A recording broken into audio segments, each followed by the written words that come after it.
it's Catherine. Welcome to my channel, Read Journal Love.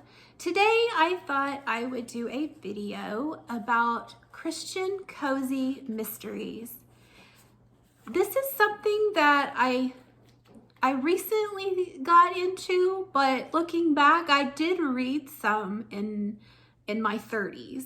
So I thought I would kind of start with telling you why I enjoy cozy mysteries. More than just that they're cozy and that they're mysteries, I enjoy them because I like that the feeling of the little community, the town, the group of people, that it's like you're being invited into their little lives, and I enjoy that. I like that they're series and that you follow them through different events, and you feel like you're part of the family, and I enjoy that. I've always liked whodunits and mysteries. I like putting puzzles together and problem solving things and trying to figure things out. And so I'm glad that I've stumbled back upon them. Like I said, I didn't realize I had read some before. But what is a cozy mystery? What makes that a cozy mystery? And like I said, they are set in like a quaint, small community. There's usually the main character, and they're an amateur sleuth, or they're not really a detective or anything. They just kind of like stumble into these mysteries or whatever. And I like that. And I like that this crimes or, the violence, it's like off stage. They don't go into the detail of, how the person was killed or, anything like that.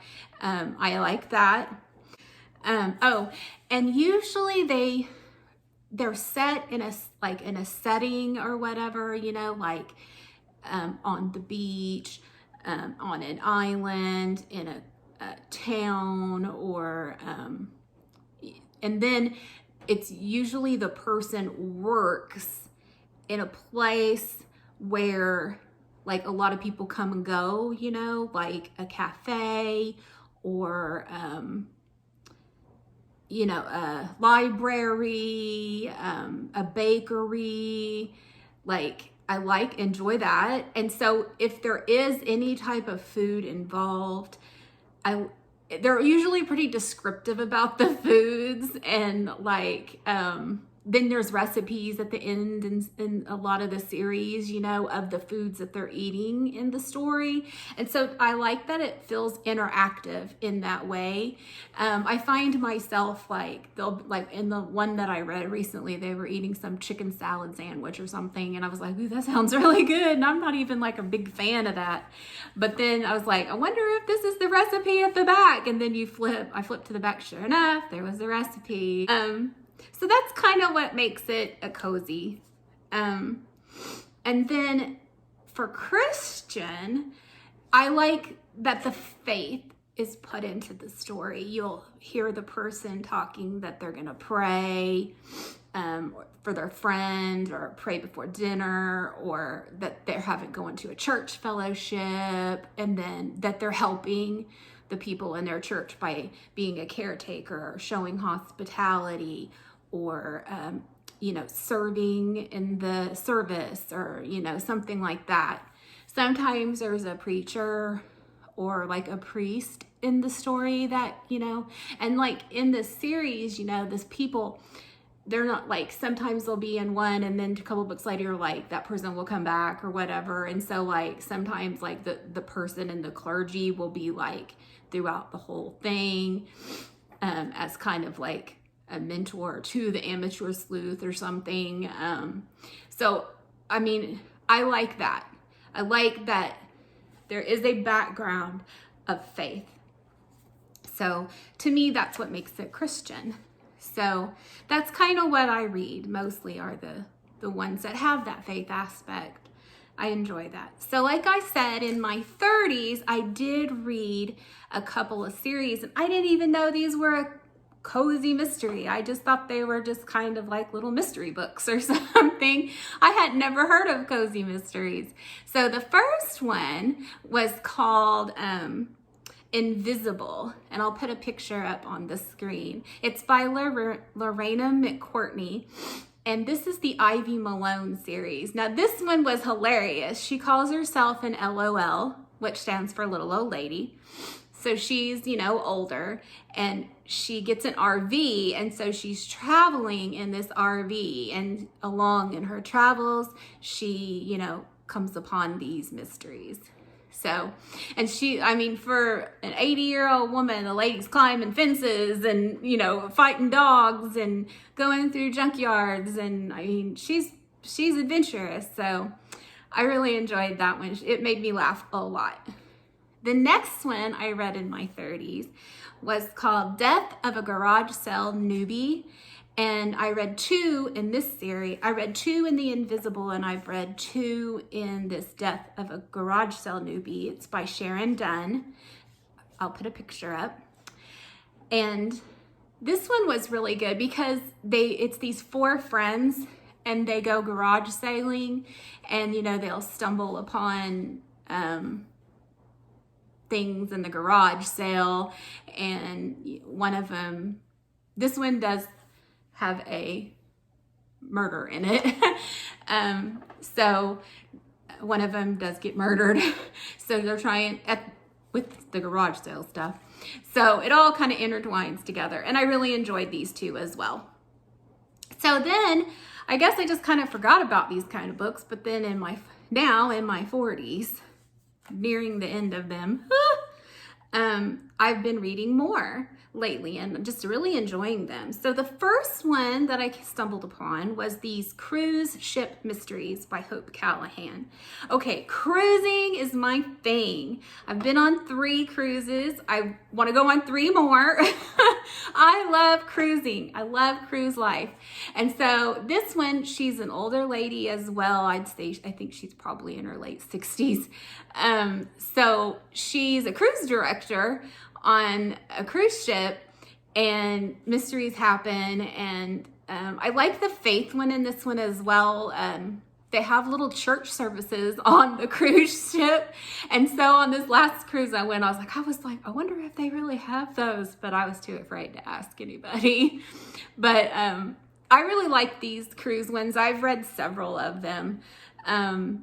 I just really enjoy them because it feels like I'm back on a cruise again, you know, with the way they talk about things going on. And so, yeah, I really enjoy these. And then the next one is Mysteries of Martha's Vineyard. This I saw at, sorry about let's get in the book here. At my mother-in-law's house one day. She had several of them, and I was like, what's this? And so she lent me 4, the first 4, and I read those, and then I bought the whole series on eBay, and I donated them to my church so, you know, more people can read them too. So I'm reading through those right now, and I'm getting ready to start number 15, but it's Mysteries of Martha's Vineyard. The one I'm reading, gonna come up to read, is called Stormtide, and this one is set, you know, on Martha's Vineyard, and every one, you know, has a different mystery, okay? So, like, I like the ones where it's more like something has gone missing, or like, you know, like a piece of art was stolen and frauded, and now that one was really good. Then there was one about where she finds a sword, and she's a widow, and she lived in Kansas, and then she inherits a house on Martha's Vineyard, and so she moves, but she's got 3 other cousins there. So she spends time with her cousins. She's getting used to the town Martha's Vineyard, and so anyways, in that one, they found a sword in the wall behind a picture in her new cottage, you know, and she owns the lighthouse. So I've learned a lot about lighthouses from this series, and you know, there's some romance is not like the big thing in cozies, but sometimes they're there. So like in this one, you know, she's widowed, but she is becoming friends with a guy on the Coast Guard, and so they're kind of starting to have feelings or whatever. And so, but you know, that's like a very mild in the storyline, but it does come into play in the books, you know. So anyways, Mysteries of Martha's Vineyard, highly recommend. This comes from Guideposts, and I like these books. I like that they're numbered. I like the way they look. I like that they're hardcover. They're very nice. I mean, these are probably the nicest books I have. I just like them. So that's that. And then they also have one, I'll put it here. I've read the first one in this series, Tea Room Mysteries, and this is about two cousins who inherit a tea room. And so they, you know, are working on kind of like revamping it, or, you know, redecorating and fixing things. And one's a cook, the other one doesn't really know anything about, you know, hospitality and restaurants and stuff. But in the first one, they stumble upon something at the flea market, and so, you know, there was some sleuthing there, so that's really good. And then I recently read one in the Gone to the Dogs series. I read the 5th one, I'll put it up here, because it's got a dog and a football on it, and it's fall and that's football time, so I thought I'm going to read this one. So I read that last month, and I absolutely loved this book. I liked it so much because it was in Texas, which is, you know, pretty much close, really close to where I live. I live in Oklahoma, so I liked that it was that. I love, you know, they talked about Dr. Pepper and Bluebell and country music, like things that like it is normal in Oklahoma. So I was football. He was the quarterback for the Texans. So anyway, a missing dog. She was a groomer. There was a vet, a rescue mission. All these things. All these things are speaking to my heart, right? So I highly recommend this book right here. And I'm gonna go back and read 1, 2, 3, and 4, and then 6 just came out. And so yeah, they talk about tacos. I mean, everything. It's totally speaking my language. So that one was great. And then I read one a little while ago called Death by Food Truck. And it was like 4 little cozies in one book. And they're written by different authors. And it was good. I really liked it. I liked the food truck thing. Some of the storylines were a little deep, I thought. A couple of them. And, but anyways, I thought it was really good. It's kind of, you know, food trucks are kind of a trendy thing right now, so I enjoyed it. And then, so that's what I've been reading in my 40s. So then I have a couple that I want to finish up in my 40s. I'm working on some of those still. And then Love's a Mystery.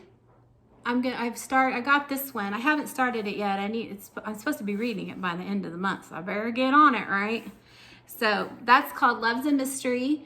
This is the first one in Sleepy Hollow. But there are all these towns and states, like there are not ones like in every state, but then there are towns I've heard of Sleepy Hollow, but you know, like the towns, the other ones I haven't really ever heard of before.